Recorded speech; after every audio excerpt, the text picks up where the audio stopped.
Ladies, welcome to the 1 o'clock show. It is Friday. It is 6 o'clock. Cheers. Cheers. Happy weekend. Trace, welcome back.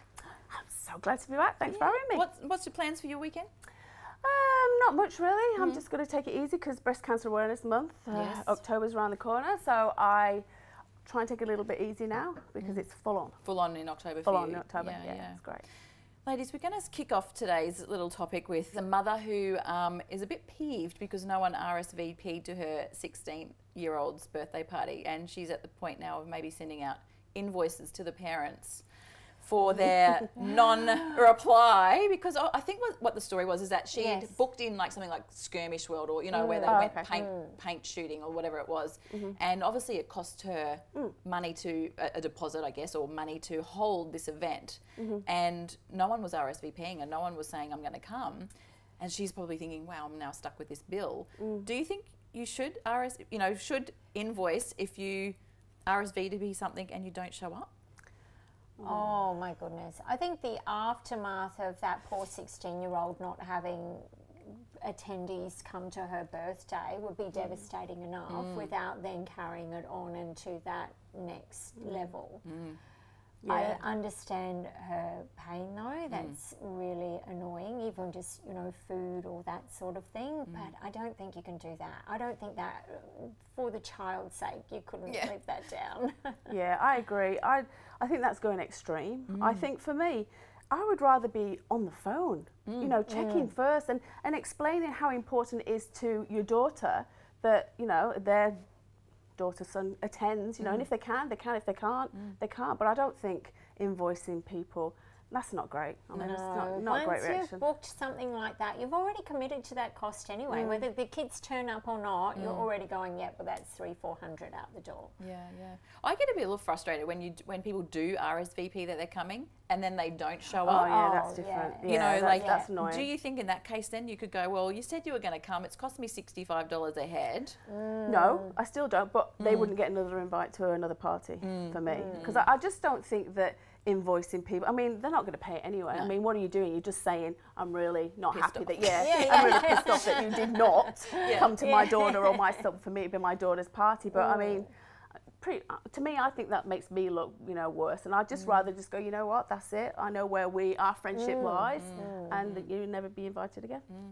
Speaking of invoicing people, there was a grandparent recently, a grandmother, I think she was here in Sydney, who sent her daughter an invoice after having her grandchild for the day. It was like a $600 invoice for tickets to the museum, gas money, train money. And here you go, food, here's a $600 bill. The alcohol she needed to get through the day. Counselling now. Look, I again, for me though, if my mum was looking after my daughter, I would make sure she had the money. I'd give her money to take her, because it's about having time with my daughter. So, and I'd want them to both experience a really good day. So I'd make sure I gave her the money to go on the train, to go on the, I wouldn't expect my mum, because I know my mum couldn't cover those costs. And if she's looking after my daughter, then she's doing me a favour anyway. So I understand the mother feeling the way she does, but once again, I'm not sure that's going to resolve anything but cause a family rift.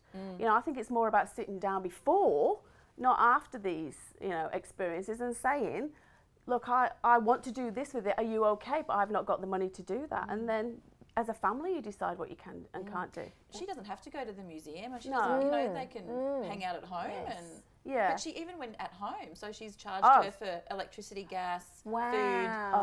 Then the mother's got the issue. I mean, the grandmother. Yeah, the grandmother's got the issue. It'd almost be like, well, I'm not giving you my children anymore. Oh no, I mean that's pretty sad that you look at your grandchildren in that way. That it's a job. It's a job for me to have them for you. That's a pretty sad. And for a woman whose children don't have a grandmother on my side, they've got it on their other side, but that relationship is really precious. She's obviously taking it for granted to even have that, have that access and being able to have that relationship. And how disappointing. And to bring it down to a monetary level. To have your mother look at that as a transaction. Yes. That would be the most disappointing for me. Because I'd be giving her the money, but I'd be just like, okay, You know, but then again, what do you do? Because you want that relationship with the, you know, the grandchild. Yeah. If my mum had done that, I don't think I'd be sending the children back. No, and then, but then who loses then? Do you know what I mean? Because the grandchild. I'd be sending a list of free activities. Here's a list of free things you can do. The city council is very good at providing free activities. I only can do 2. Okay, you got it for 2 and I'll take it somewhere else. So maybe it is a mother taking advantage of her grandmother and the grandmother's putting the foot down. That's such a great idea. Here's a list of free things. It won't cost you a cent. Goodness. Tracy, you mentioned that, you know, October is Breast Cancer Awareness Month. Yep. And we see it throughout the whole year, but probably more predominant in October. Yep. And I guess with Connie Johnson just passing away too. People putting these pink or red love hearts, nothing else, just these pink love hearts on their Facebook posts. Yeah. I know, I want to get your opinion, but for me, I don't see it. I see it as annoying, only because we already know that breast cancer, you know, exists. We're already aware of it, and if you're not, where have you been for the last 20 years? Yeah.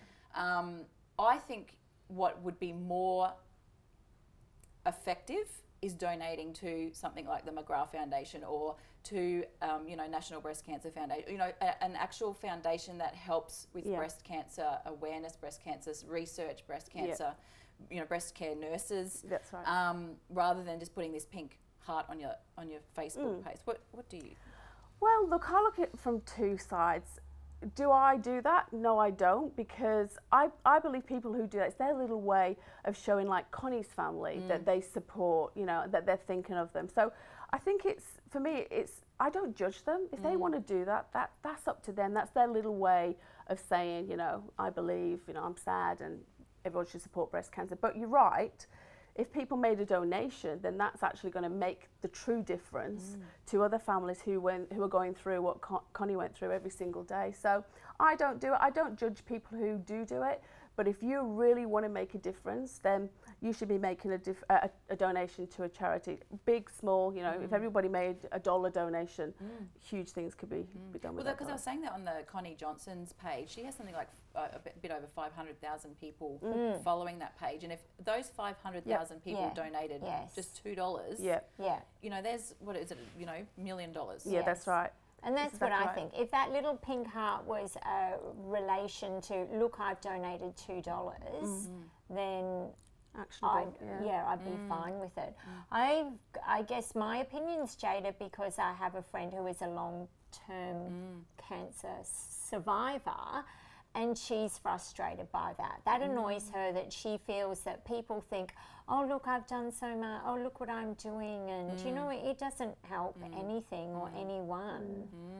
But as I said, I am biased with that. Yeah, I think I would rather see people put posts on that they've donated. And of course, I would like to see that. I mean, I'm for that. But I also see those, for them, it's not, in the moment, it's not always about that. It's just that showing their love for that family. Maybe that's a marketing opportunity, though, that you could get your Facebook profile picture to turn pink if you donated. You know, that there was something like that, that there was actually a way of donating, and it showed that you donated rather than just the heart. Trace, how can people get involved with the McGrath Foundation for October? Well, you know, make a donation at McGrathFoundation.com.au, or hold your own very, you know, pink event. Sometimes it's just about getting your girlfriends round and having, you know, your own little evening, and one cooking dinner and everybody paying for the dinner. You know, there's loads of different ways. Or go to our website, McGrathFoundation.com.au, once again. What was that? Sorry. McGrathFoundation.com.au. And we've got lots of ideas of how you can get involved with the foundation, but we do have our very own event in October, which is October the 20th, and it's the McGrath Foundation High Tea, and it's at the Sofitel this year, and it's an event where you come along with your girlfriends, and although we're raising funds for a very serious subject, breast care nurses to support Australian families going through breast cancer, it's about coming on the day and having fun. You know, we really do have fun, and it sells out really quickly, but it's just a great day and a great way to support other families. And I think the nice thing about what you're doing around all that is that girls can get together and know that even if they are pulling together $50, if everyone's doing that, that it is contributing. It really is making a difference. Yeah. So Tracy, McGrath does some pretty amazing things, and they have done for the last 10 years. What's coming up from McGrath Foundation? Well, obviously we get through Breast Cancer Awareness Month, October, and then we've got the pink test, which is always on everybody's calendar if you love cricket. But this year it's really special because it's our 10-year anniversary of the pink test. Not only that, it's an Ashes year, so we couldn't have scripted it, to be honest. Oh, no. It's fantastic. Pete was all excited. He was like, "Are we going to the pink test this year?" And I'm like, "Oh, I don't know why." And he goes, "It's the Ashes." Yeah, so it's a huge year for the McGrath Foundation and something that we're really excited about. Yeah. So that's in January? That's in January, that's right. Huge. And who's the Ashes? Who are they playing? England. England. Oh, couldn't get any bigger. Oh, rivalry. Oh, yeah, it's huge. Absolutely huge. But you know what's really beautiful when this comes around is that, yes, whatever goes, it's all about cricket. It is about cricket. But when this comes around, you've got two teams, and who knows what state of play will be when it gets to the SCG. But for that one game, and especially on Jane McGrath Day, which is day 3, both teams come together, you know what I mean? And it's not about the sport, what's going on in the field. And they're there, you know, the guys give us their pink caps, England do the same, and we auction them off, and they really do come together through a sport to support, you know, Australian families going through breast cancer. And that's what means a lot to me, because the game's been incredibly kind to me and my family. But when I walk in the SCG that's been home to Jane and I for many years, well, you won't believe it, really, will you? You're talking fabulous. Horseman's shot. To see everybody come and wear pink and fundraise, even the opposition team, it's really, really special. Pulls at the heartstrings. Yeah, beautiful. Awesome. Girls, are we ready to have a little fun?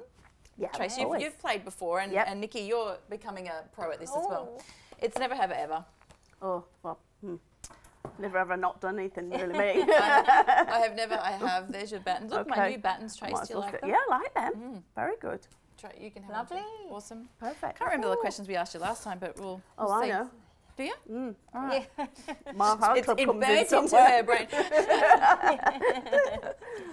Never have ever kissed someone of the same sex. Tracy, Bevan. Yes.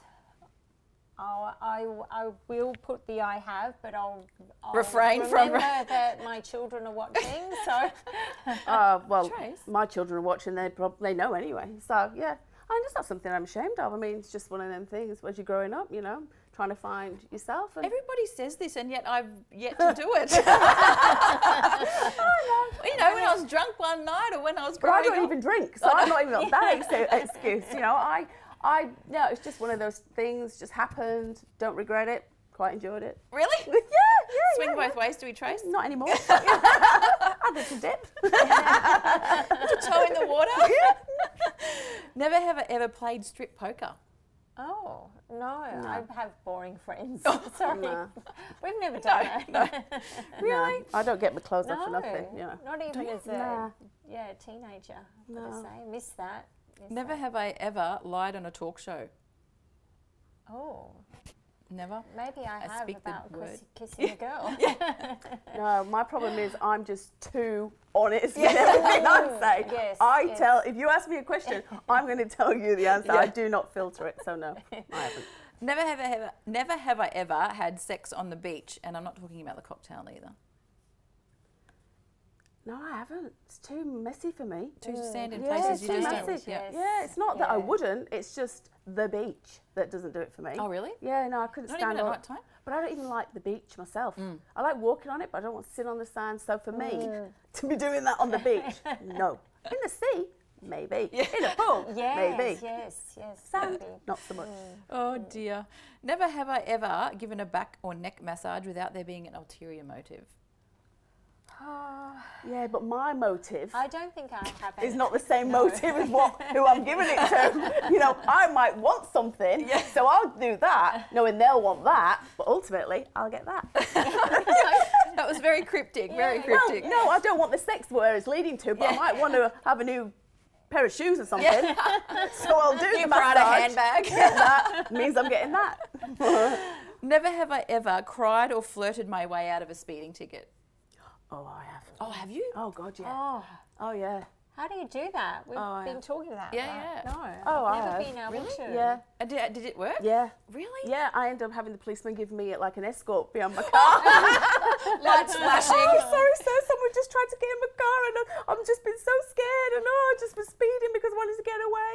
Oh dear, where was that, madam? Oh, in the city centre in Manchester, in the UK. Yeah. Oh dear. Oh, let's make sure you get home. Oh my Lord, are you serious? I'm going to try that. I'm very good at sales. Have you ever then used your fame to get out of trouble? No. No? No, I might want to swing I that don't around. know. I don't really regard myself as famous. So for me, no, because I would never use that line because I don't think anyone would know me anyway. So I'd rather. You're Tracy Bevan. No, but I'd rather just, entice, be nice with somebody. Not in a false way, but I'd rather just, talk my way out of it. I think I've asked you this one before, but we'll go there again. Go on. Never have I ever joined the Mile High Club. Oh, well, we know. I have never. I was dating a cricketer, Definitely remember? not. Yeah. I had I'm skills. flat out fitting myself in the bathroom, let alone anyone else, and I just. But Did you know what? were you a bathroom or something else? First didn't do the class. She was bathroom. in first. She was She in didn't do lay the down bathroom. first Yeah. class. Did you do the bathroom? I didn't do A the woman bathroom. never reveals where. No, she doesn't. But I'll give you a clue. I didn't do the bathroom. Oh. But listen, I'm Yes. married to a cricketer, so I had You've to done make a the lot of most of flying. every minute Yes. wherever I was. Yeah, yeah. So, Good we didn't point. see each other much. So wherever we were, we had to make the opportunity. Were you not afraid you were going to get caught? Not up there in I wasn't first thinking about class. that. I wasn't thinking about that at the time. I just, I just can't. It blows my mind Oh. how that all works. But anyway, yes, that was the line. never have I ever sent a rude photo or raunchy text to the wrong person. Oh, No, I No. have never. I'm I'm not really into not that. Not pictures. I might write text, but I'd never send it to the wrong person either. No, and I tell my daughters that now. My daughters are 19 and nearly 17, and I constantly say to them, do not do anything that you would be ashamed coming back to you. And even if it's with a boy and you think you really love each other, you need to be able to think, if we weren't together, would I be happy with this coming back to me? Because I just think, and social media can affect your whole life. Yeah. You know what I mean? So I just think, no, I don't do Probably any going of to get that. myself in trouble with Pete, but Pete, even after being married to Pete for 15 years, I will not send him any, to this day, raunchy texts or, That's photos. because you know what's going to happen when you get home. Even photos. Like, I just think, no, because once it's done and it's out there, you never know where it's going to end up. Yeah. Oh, yeah, but 15 years of marriage, I wouldn't want to be encouraging anyway. Oh, ladies, thank you so much for joining us on the show today. Thanks for having me again. Trace, cheers. Have a great weekend. Have a great October. Cheers. Thank you very much. And Exciting. hopefully see you at the pink test. Yep. The ashes. Yep. Make sure you got your pink on. We'll be the ones, dressed in Dressed in pink. That's right.